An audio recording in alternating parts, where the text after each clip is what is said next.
ایک مومن کے لیے زندگی کے بنیادی مقاصد میں سے ایک حق کا قیام اور باطل کا خاتمہ ہے، لیکن باطل کے ساتھ کھڑی شیطانی طاقتیں ایک مومن سے قربانی اور طویل جد و جہد کا مطالبہ کرتی ہیں۔ ارطغرل اور حلیمہ سلطان کے خیمے سے روشن ہونے والا وہ چراغ جسے دنیا عثمان کے نام سے جانتی ہے، وہ بھی جب حق کی راہ کے مسافر بنے تو ان کا سامنا متعدد دشمنوں اور غداروں سے ہوا، جنہوں نے عثمان کا راستہ روکنے کی بھرپور کوشش کی، لیکن سب کو منہ کی کھانی پڑی۔ آج کی ویڈیو میں ہم عثمان غازی کے 11 خطرناک دشمنوں کا ذکر کریں گے، تو چلیے شروع کرتے ہیں اپنا آج کا کاؤنٹ ڈاؤن۔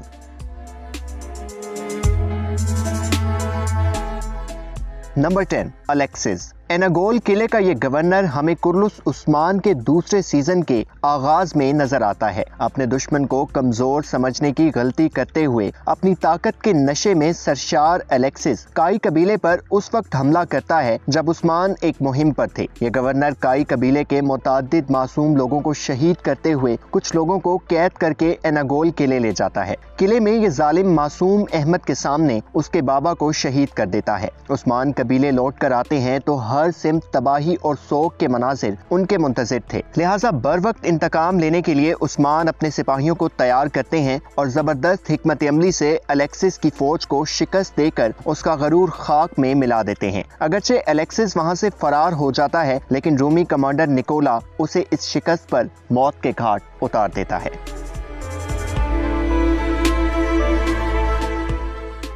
نمبر 9، مونکے۔ عثمان کا یہ دشمن منگول سردار گیہتو کا بیٹا ہونے کی وجہ سے طاقت میں ایک نمایاں حیثیت رکھتا تھا، لیکن اقتدار کا لالچ اس کے لیے موت کا پیش خیمہ ثابت ہوتا ہے۔ مونکے یاولق اسلان کے ساتھ مل کر اپنے باپ گیہتو کے لیے موت کا منصوبہ تیار کرتا ہے تاکہ اپنے باپ کی جگہ خود حاصل کر لے۔ یاولق اسلان اس سازش میں اس کی مدد کرتے ہوئے اسے اغوا کرنے کا ڈرامہ رچاتا ہے اور اس کا الزام عثمان پر دھر دیتا ہے۔ کائی قبیلے کے لیے گیہتو کی فوج سے ٹکرانے کے وسائل موجود نہیں تھے، اس لیے ارطغرل ساوجی کو گیہتو کے پاس بھیجتے ہیں، جہاں گیہتو ساوجی کو چند دن کی مہلت دیتا ہے کہ میرا بیٹا لے آؤ، ورنہ میں اپنے لشکر سمیت تمہارے قبیلے پر حملہ کر دوں گا۔ اس کوشش میں ساوجی مونکے تک پہنچتے ہیں، جہاں وہ ساوجی کو پکڑ لیتا ہے۔ عثمان اپنے بھائی کی تلاش میں وہاں پہنچ کر مونکے کی سازش بے نقاب کر کے اسے اس وقت قبیلے لاتے ہیں جب گیہتو مہلت ختم ہونے پر کائی قبیلے میں لشکر کشی کے لیے موجود تھا۔ عثمان گیہتو کے سامنے تمام حقیقت رکھتے ہیں اور اپنے بیٹے کا جرم ثابت ہونے پر گیہتو مونکے کو اپنے ہاتھوں موت کے گھاٹ اتار دیتا ہے۔ یوں عثمان کے خلاف جال بچھانے والا یہ منگول خود ہی اس میں پھنس کر اپنے انجام کو پہنچتا ہے۔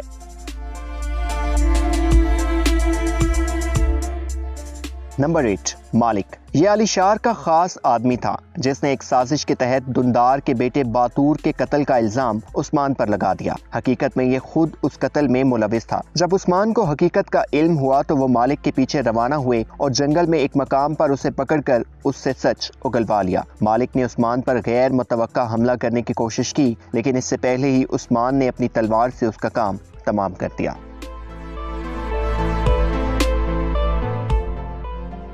Number 7، bouquet. یہ ایک خطرناک منگول کمانڈر تھا جو چنگیز خان کی دستاویزات حاصل کرنے آتا ہے۔ عثمان اس وقت اپنے چچا کی سازش کا شکار تھے، اس لیے انہیں موقع کے حوالے کر دیا جاتا ہے۔ یہ منگول کمانڈر عثمان کو گیہتو کے پاس لے جا رہا تھا، لیکن راستے میں عثمان اس کے چنگل سے نکل جاتے ہیں۔ پھر موقع علی شار سے جا ملتا ہے اور یہ دونوں عثمان اور بالاگائے کے خلاف موت کی جال بچھانے کا منصوبہ بناتے ہیں۔ جب عثمان اور بالاگائے کو دشمن کی سازش کا علم ہوتا ہے تو وہ اپنے اختلافات بھلا کر ایک دوسرے کا ساتھ دینے کا فیصلہ کرتے ہیں۔ جب بوکے عثمان اور بالاگائے پر گھات لگا کر حملہ کرتا ہے تو عثمان بہادری سے اس کا مقابلہ کرتے ہوئے اسے جہنم واصل کر دیتے ہیں۔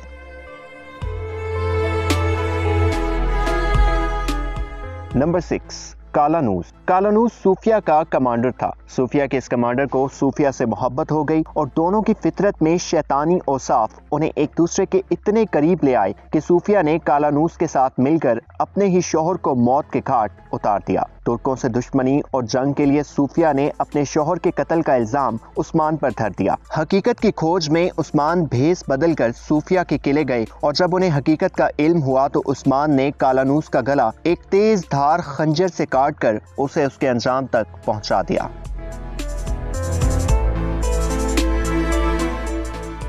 نمبر 5، میگالا۔ یانیس کا یہ خاص آدمی عثمان پر قلعے میں ہونے والے حملے کا ذمہ دار تھا اور بمسی کے بیٹے آئبرز کی شہادت میں بھی یہ ملوث تھا۔ ایک اور خطرناک منصوبے کے تحت یہ ایک غار میں عثمان پر حملے کی نیت سے موجود تھا، لیکن عثمان کو اس کے ارادوں کا علم ہو گیا تو عثمان نے غار پر حملہ کر کے میگالے کو اس کے ساتھیوں سمیت جہنم واصل کر دیا۔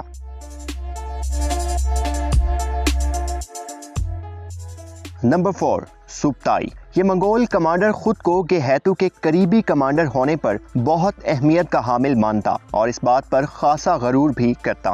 اس کا یہ بھی ماننا تھا کہ منگول ترکوں کے حاکم ہیں اور ترک ان کے غلام۔ سوبتائی نے صوفیہ سے اتحاد کر کے کائی قبیلے پر اس یقین کے ساتھ حملہ کیا کہ یہ معمولی سا قبیلہ تو وہ لمحوں میں نیست و نابود کر دے گا۔ عثمان کو اس حملے کی پیش کی اطلاع مل چکی تھی اور وہ بھی اپنی تیاری میں تھے۔ عثمان نے اس حملے کو ناکام بناتے ہوئے نہ صرف سوبتائی کے تمام سپاہیوں کا خاتمہ کیا بلکہ سوبتائی کو اپنے قبیلے کے سامنے سزائے موت دے کر ثابت کیا کہ غرور کا سر نیچا ہے اور ہمیشہ رہے گا۔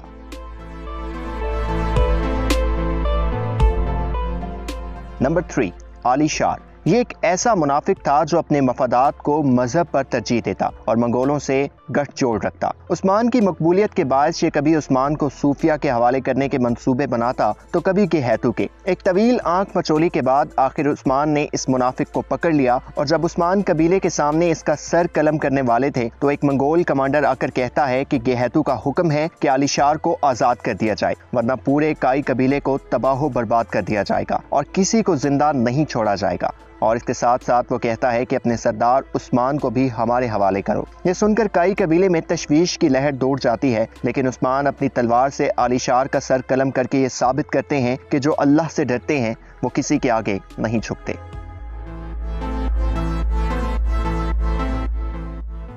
نمبر 2، یانیس۔ صوفیہ کا باپ یانیس تمام برائیوں کا سرپرست اور شیخ ادا ابالی کا سب سے بڑا دشمن تھا۔ ترکوں کو ہر ممکن حد تک نقصان پہنچانے کے لیے بے چین رہنے والا یہ شخص کوئی موقع اپنے ہاتھ سے نہ جانے دیتا۔ جب یانیس کو پتہ چلتا ہے کہ عثمان بالا سے محبت کرتا ہے اور چند مقدس امانتیں عثمان کے پاس ہیں تو وہ بالا کو اغوا کر کے اس سے ان امانتوں کا پوچھتا ہے۔ تمام تر ظلم برداشت کرتے ہوئے بالا انہیں معلومات فراہم نہیں کرتی۔ دوسری سمت عثمان جوابی وار کرتے ہوئے قلعے سے ہیلن کو اٹھا لیتے ہیں اور اس کے بدلے بالا کا تقاضا کرتے ہیں، جس پر یانیس کو جھکنا پڑتا ہے اور بالا آزاد ہو جاتی ہیں۔ ایک موقع پر یانیس شیخ ادا ابالی تک پہنچ کر انہیں نقصان پہنچانے کی کوشش میں ہوتا ہے کہ عثمان وہاں پہنچ جاتے ہیں اور اس کے منصوبوں کو ناکام بنا دیتے ہیں۔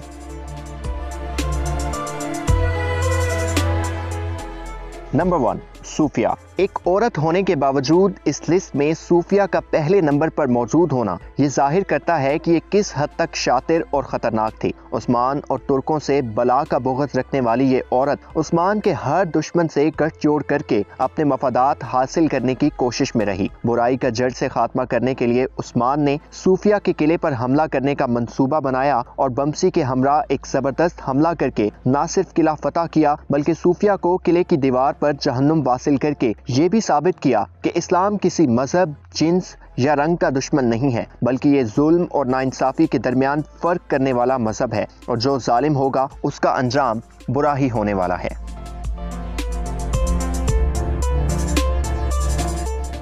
نمبر 11، بلگائے۔ منگول اچانک سوگوت پر حملہ کر کے تمام لوگوں کو قید کر لیتے ہیں اور چنگیز خان کی دستاویزات کا مطالبہ کرتے ہیں۔ ہر سمت پھیلے خوف و ہراس کو کم کرنے کے لیے عثمان وہ دستاویزات بالگائے کے حوالے کر دیتے ہیں اور پھر اس پر گھات لگا کر وہ امانتیں اس سے دوبارہ حاصل کر لیتے ہیں، جبکہ بالگائے وہاں سے بھاگ جاتا ہے۔ دونوں میں متعدد مقابلے ہوتے ہیں اور آخر ایک مقام پر جب دونوں ایک دوسرے کے لیے گھات لگائے بیٹھے تھے تو ایک دوسرے کے آمنے سامنے آ کر آخری مقابلہ کرتے ہیں، جس میں حق کے علم کے لیے بلند ہونے والی عثمان کی تلوار بالگائے کو نیست و نابود کر دیتی ہے۔